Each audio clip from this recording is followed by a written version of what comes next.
Sports Vikatan யூஎஸ்க்கு வணக்கம். இது Sathya present sports Vikatan's the boundary line show with Muthu. RCB versus RR match Chinnaswamy ஸ்டேடியம்ல நடந்து முடிஞ்சிருக்கு. ஆர்சிபி சின்னசாமி ஸ்டேடியம்ல தொடர்ச்சியா 3 மேட்ச்ல தோத்துருந்தாங்க. அவங்களோட ஹோம் கிரவுண்ட்லயே அவங்களுக்கு வெற்றி கிடைக்கல அப்படிங்கிற ஏக்கம் அவங்க கிட்ட இருந்துச்சு. ஆனா இந்த மேட்ச்ல அந்த ஏக்கம் தீர்ந்து போயிருக்குது. இந்த மேட்சை ரொம்ப அழகா ஆர்சிபி வின் பண்ணி இருக்கிறாங்க. குறிப்பா டெத் ஹவுஸ்ல ஹேசல்வுட் ரொம்ப சூப்பரா பவுல் பண்ணி இந்த மேட்சை வின் பண்ணி கொடுத்தாரு. ஸோ ஆர்சிபி இந்த மேட்சை எப்படி வின் பண்ணாங்க, ஆர்ஆர் இந்த மேட்சை எங்க கோட்டை விட்டாங்கன்னு சொல்லிட்டு முத்துக்கிட்ட நிறைய விஷயங்கள் பேசி தெரிஞ்சுக்கலாம் வாங்க.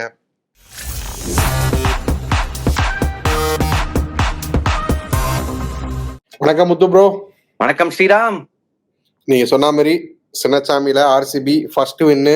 இந்த சீசன்ல நல்ல மேட்சா இருந்துச்சு, ஆர்சிபியோட மேட்சா இருந்துச்சு. அண்ட் ஆர்ஆர் ஒரு கட்டம் வரைக்கும் சேசிங்ல இருந்தாங்க. கொஞ்சம் கழிச்சுதான் மேட்சை விட்டாங்க. குறிப்பா டெத் ஹவுஸ்ல தான் மேட்சை விட்டாங்க. அண்ட் ஃபர்ஸ்ட் நம்ம ஆர்சிபியை பத்தி பேசிடலாம். ஸோ என்ன சரியா பண்ணாங்க இன்னைக்கு? லாஸ்ட் 3 மேட்ச் தோத்துருந்தாங்க. இந்த மேட்ச்ல என்ன சரியா பண்ணியிருந்தாங்க? இந்த மேட்ச் விஷயம் பேட்டிங் நல்லா பண்ணாங்க. விராட் கோலியும் படிக்கலும் சூப்பரா விளையாடினாங்க. படிக்கலோட குவிக்கஸ்ட் ஹாஃப் செஞ்சுரி இன்னைக்கு தான் வந்துச்சு. And Virat Kohli match on match set பண்ணி கொடுக்குறாரு, மற்ற பிளேயர்ஸ் அவரை சுத்தி அடிக்கலான்னு. படிக்கல் இந்த சீசன் டெக்னிக்கலி நிறைய டிஃபரன்ஸ் தெரியுது. 6 ஹிட்டிங் எபிலிட்டியை நல்லா இம்ப்ரூவ் பண்ணியிருக்காரு. ஸோ அவங்களோட ஒரு பெரிய பார்ட்னர்ஷிப் செட் பண்ணி கொடுத்துச்சு. அதுக்கப்புறம் கேமுக்குள்ள கடைசியில ஏதோ வந்த மாதிரி இருந்துச்சு. அந்த ஆர்ச்சர் ஓவர்லாம் நல்லா இருந்துச்சு பார்க்க. பட் 200க்கு மேல டோட்டல் போட்டாங்க against out of form RR without Sanju சாம்சன்றப்ப அங்க ஒரு பிரஷர் இருக்கு. சோ ஆர்சிபி அது நல்லா பண்ணாங்க, பேட்டிங்ல சூப்பர். அண்ட் இந்த மேட்ச் ஜாஷ் ஹேசல்வுட் தான் ஜெயிச்சு கொடுத்தாரு. என்ன மாதிரி ஒரு 19th ஓவர், எப்பா ஒரு ரன் தாங்க கொடுத்தாரு.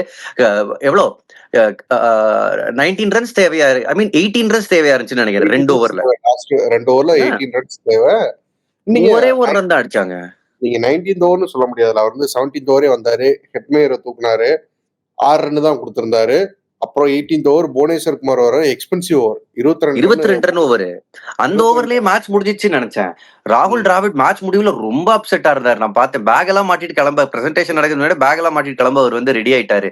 ஏன்னா மேட்ச் ஆன் மேட்ச் இதே மாதிரி நீங்க ஜெயிச்ச மேட்ச அப்படி வெத்தலை பாக்கு எல்லாம் வச்சு பூலாம் வச்சு தாம்பூல் தட்டுல கொடுத்து நீங்க கொடுக்குறீங்க எதிரணிக்கு. எனக்கு என்ன புரியலன்னு தெரியல. ஏன்னா நம்ம லாஸ்ட் 2-3 மேட்ச் பேசணும். அந்த டெல்லி கூட லக்னோ கூட இந்த மாதிரி தான் லாஸ்ட் ஓவர்ல போய் மேட்சை விட்டுருப்பாங்க. அந்த 2 மேட்ச்லயும் பார்த்தோம் அப்படின்னா லாஸ்ட் ஸ்ட்ரைக் இவருக்கு த்ருவ் ஜுரேலுக்கு கிடைச்சிருக்கவே சார். ஹெட்மேரே ஸ்ட்ரைக்கை வச்சு மொத்தமா காலி பண்ணியிருப்பாரு. இன்னைக்கு பார்த்தோம்னா இவருக்கு த்ருவ் ஜுரேலுக்கு நல்ல ஸ்ட்ரைக் கிடைச்சது. அவர் நல்லா யூஸும் பண்ணாரு, கேமை க்ளோஸா எடுத்துட்டு வந்தாரு. பட் இருந்தாலும் ஃபினிஷ் பண்ணி கொடுக்க முடியல. ஸோ அவங்களோட ஃபினிஷர்ஸ் 2 பேராலையுமே மேட்சை முடிச்சு கொடுக்க முடியல. ஸோ இது பெரிய ஒரு பிரச்சனையா இருக்கு. ஆமா. அண்ட் 2 பேருமே ரீடைன் பிளேயர்ஸ் பாருங்க. ஒருத்தர் 12 கோடி, இன்னொரு 14 கோடி பிளேயர். இவங்க அதை பண்ணுவாங்கன்னு சொல்லிட்டு தானே இவங்களை ரீடைன் பண்ணி அவ்வளவு கோடி கொடுத்து வச்சிருக்காங்க. ஜுரேல் அந்த ஹேசல்வுட்டோட மாஸ்டர் கிளாஸ்ல அவுட் ஆனாரு. அது ரொம்ப ஃப்ரீ கேஸ் டிஸ்மிஸல். இவ்வளவு வருஷமா கிரிக்கெட் விளையாடுறாங்க, யாரும் பேட்டோட அடிப்பகுதியில அப்படி எட்ஜ் வாங்கி போய் கீப்பர் அவுட் ஆயிருக்க மாட்டாங்க.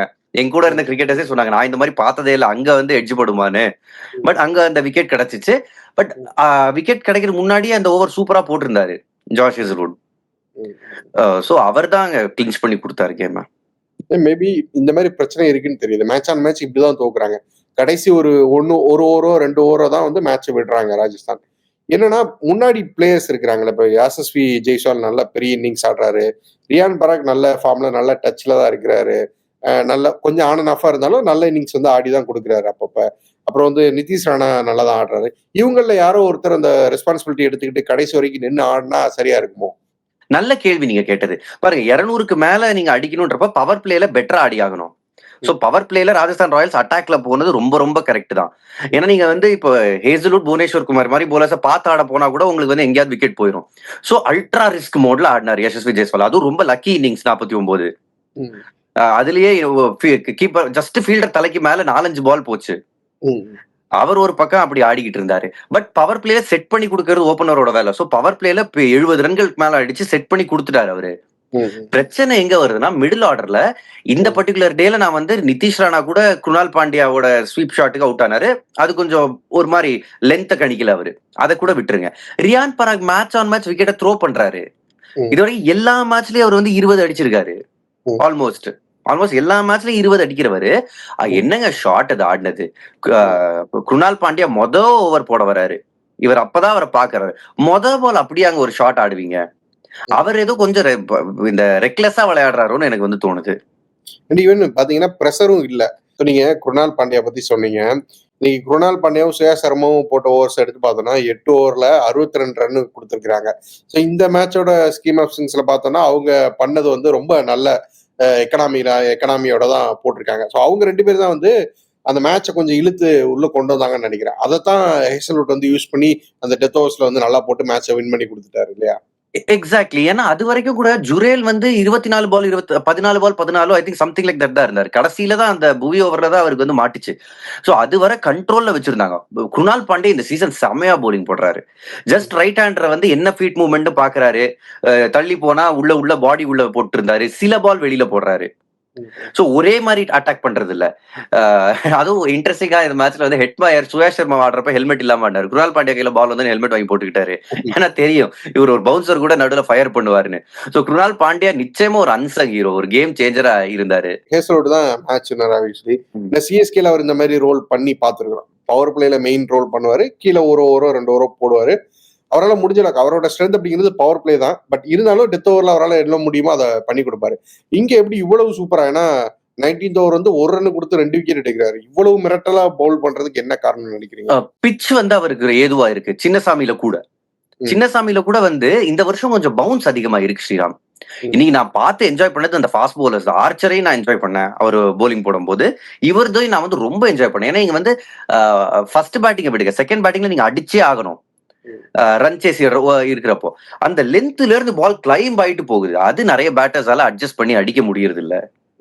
அண்ட் என்ன இன்டெலிஜென்ட்டா பண்றாருன்னா ஹேசல்வுட் எல்லா பாலும் ஒரே மாதிரி. இப்ப லென்த் பால் விழுது, ஹார்ட் லென்த் விழுதுன்னா வெறும் அதுக்கு மட்டும் போடுறது இல்ல, கிராஸ் சீம் போடுறாரு. கிராஸ் சீம் போடுறப்போ உங்களுக்கு வந்து சீம்ல பட்டா பால் எக்ஸ்ட்ரா பவுன்ஸ் ஆகும். அந்த சாஃப்ட் பார்ட்ல பட்டுச்சுன்னா, சீம் இல்லாத பார்ட்ல பட்டுச்சுன்னா பால் வந்து கொஞ்சம் ஸ்கிட் ஆகும், கொஞ்சம் இதுவா இருக்கும், கொஞ்சம் ஸ்லோவா வரும்.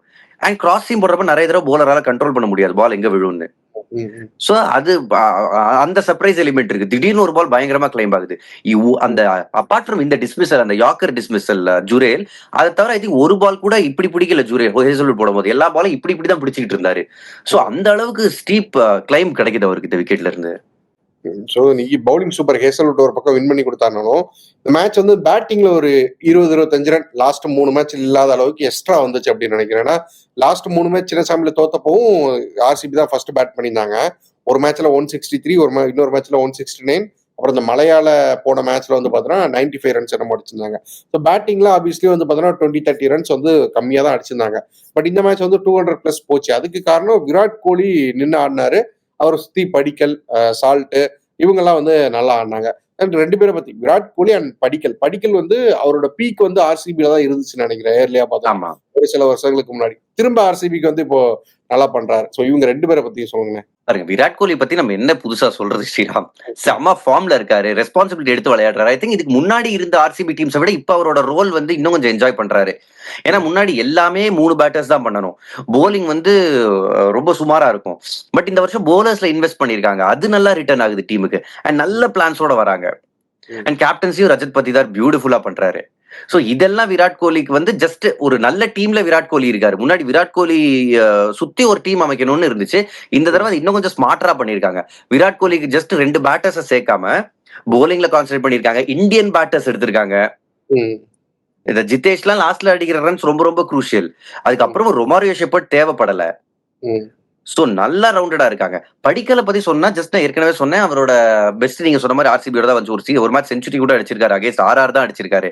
பட் ஐபிஎல்ல நடுவில் எங்கேயோ தொலைஞ்சு போனாரு. காரணம் அவர் வந்து டெக்னிக்கலா அவர்கிட்ட கொஞ்சம் பிரச்சனை இருந்ததா நிறைய பேசினாங்க முன்னாடி. அவுட் சைட் ஆஃப் ஸ்டம்ப் போற பந்துகளை வந்து அடிக்க முடியாது. கொஞ்சம் டைட்டா கொஞ்சம் உள்ள வர்ற பால்ஸ் அடிப்பாரே தவிர ஃபுட் ஒர்க் வந்து பெருசா இருக்காது அப்படின்னு வந்து பிரச்சனை இருந்துச்சுல்ல. அது மட்டும் இல்ல, பவர் கேம் இல்ல அவர்கிட்ட. அதாவது பவர் பிளேல எப்போ அவர் வந்து ஆர்சிபி கிட்ட பெஸ்ட் சீசன் வந்தப்போ ஓபன் பண்ணாரு அலாங் வித் விராட் கோலி.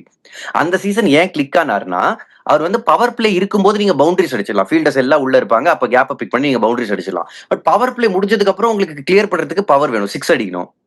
அந்த கேம் வந்து அவர்கிட்ட அந்த டைம் இல்லையோன்னு நினைச்சோம். அன்பார்ச்சுனேட்லி ஆர்சிபில இருந்து வெளியில போய் அவர் எல்எஸ்ஜி ஆடினாரு, RR ஆடினாரு. அங்க பிரச்சனை என்னன்னா ஓப்பனிங் ஸ்லாட் கிடைக்கல. நம்பர் 3, நம்பர் 4 தான் அனுப்பிக்கிட்டு இருந்தாங்க அவர் எப்பவுமே. அங்க வந்து உங்களுக்கு டைரக்டா நீங்க ஸ்பின்னர்ஸ் ஆடுவீங்க, பவர் கேம் வேணும். சோ அதுதான் இந்த சீசன் ஒர்க் பண்ணிருக்காரு. ஒரு பாடி வெயிட் வந்து கொஞ்சம் ஃப்ரண்ட்ல வைக்கிறாரு. அது வந்து அவருக்கு ஒரு ஃப்ளோ கொடுக்குது. பேட் ஃப்ளோ பெட்டரா இருக்கு அவருக்கு. அண்ட் அகைன் ஆர்சிபி இந்த வின் வந்து அவங்களுக்கு பெரிய ஒரு பூஸ்ட குடுக்குமா? ஏன்னா ஆமா. சின்னசாமில 3 மேட்ச் தோத்துட்டு வின் பண்றாங்க. ஹோம்ல வின் பண்ணணும் அப்படிங்கிறது அவங்களோட ஒரு பெரிய கனவு மாதிரி இருந்துச்சு இந்த சீசன்ல. அது நடந்துருச்சு. இனிமே எப்படி இருக்கும் சீசன்? இனிமே இதே மாரி தான் போகும். அதாவது மேட்ச் தோத்துருந்தாலும் என்னதுன்னா, ஜஸ்ட் இந்த மேட்ச் கூட எடுத்துக்கோங்களேன். டாஸ் தோத்தாரு. ம். எல்லா மேட்சும் ஆப்போனன்ட் வந்து இவங்கள கொஞ்சம் கம்மி ஸ்கோருக்கு ரெஸ்ட்ரிக்ட் பண்ணாங்க. இந்த பர்ட்டிகுலர் கேம் அந்த பொறுப்ப விராட் கோலி எடுத்தாரு. ம். விராட் கோலி எடுத்து பெரிய ஸ்கோர் வரதுக்கு ஒரு அஸ்திவாரம் போட்டு குடுத்தாரு. ம். அவரு அண்ட் 14வது ஓவர் வரைக்கும் 6 அடிக்கல. 6 14வது ஓவர்ல தான் படிக்கல் அடிச்சாரு. ம். ம். அது வரைக்கும் கேம் எடுத்துட்டு போலாம். கொஞ்சம் இங்க போலாம். பவுண்டரிஸ் வருது. எவ்வளவு அழகா ஓடுனாங்க. பெரிய ஃபீச்சரே இவங்களோட சின்ன கிரவுண்ட்ல ஓடுன ஒன்ஸ் அண்ட் டூஸ் தான். சோ அந்த விஷயம் அந்த கேம் வந்து கோலி இருக்கிறப்ப அத பெருசா நம்ம எக்ஸ்பெக்ட் பண்ணலாம். அது நல்லாவும் இருக்கும். அத அவரும் என்ஜாய் பண்ணி பண்றாரு. அவரு சொல்றாரு, நம்ம அந்த சாம்பியன்ஷிப் அப்ப கூட சொல்லியிருந்தாரு. நான் வந்து சிங்கிள்ஸ் எடுக்கிறதுலயும், டபுள்ஸ் எடுக்கிறதுலயும் எனக்கு ரொம்ப சாட்டிஸ்ஃபைடா இருக்கு. வெறும் பவுண்டரிஸ் அடிக்கிறதுல மட்டும் எனக்கு சாட்டிஸ்ஃபைடா இல்ல. இதையும் நான் ரொம்ப என்ஜாய் பண்ணி ஆடுறேன்னு. சோ அந்த கேம் பார்க்கறதுக்கு ரொம்ப அழகாவே இருக்கு. அதுவும் அவர சுத்தி எல்லாம் சரியா அமையறப்ப. ஆமா. அதானே அவர் சொல்றாரு. அதாவது ஆ இப்போ ஒரு பிளேயர் வந்து 110, 120 ஸ்ட்ரைக் ரேட்ல ஆடுறாருன்னா, அவர் அதுக்கப்புறம் வந்து பெருசா அடிச்சாகணும். பட் விராட் கோலி என்னதான் அவர் வந்து பவுண்டரிஸ் அடிக்கலனாலும் ஸ்ட்ரைக் ரேட் 140, 150ல தானே ஃபுல் இன்னிங்ஸ் விளையாடிக்கிட்டு இருக்காரு. ம். சோ அது வந்து அவர் அஃபெக்டே பண்றாரு. நடுவுல ஆட் பவுண்டரிஸ் அவர் அடிக்கிறாரு. இன்னைக்கு நான் பார்த்தேன். அதாவது ஒரு பால் வந்து எந்த ஸ்பின்னர் ஹசரங்காவோ, ரியான் பராகோட ஒரு ஓவர் கேம்பிள் எடுத்தாரு. அந்த ஓவர தான் இவங்க 6 அடிச்சு உள்ள வந்தாங்க கேம்க்குள்ள. அவுட் சைட் ஆஃப் ஸ்டம்ப்ல வாரி அடிச்சு காத்துல அடிச்சாரு ஒரு ஷாட். அது வரைக்கும் காத்துலயே அடிக்கல. அது வரைக்கும் ரொம்ப தரையோட தான் விராட் கோலி அடிச்சுக்கிட்டு இருந்தாரு. சோ அந்த ரிஸ்க் அப்படிங்கிறத வந்து எலிமினேட் பண்ணிட்டு, ஒரு ஸ்மார்ட்டா ஒரு கேம் ஆடுறாரு.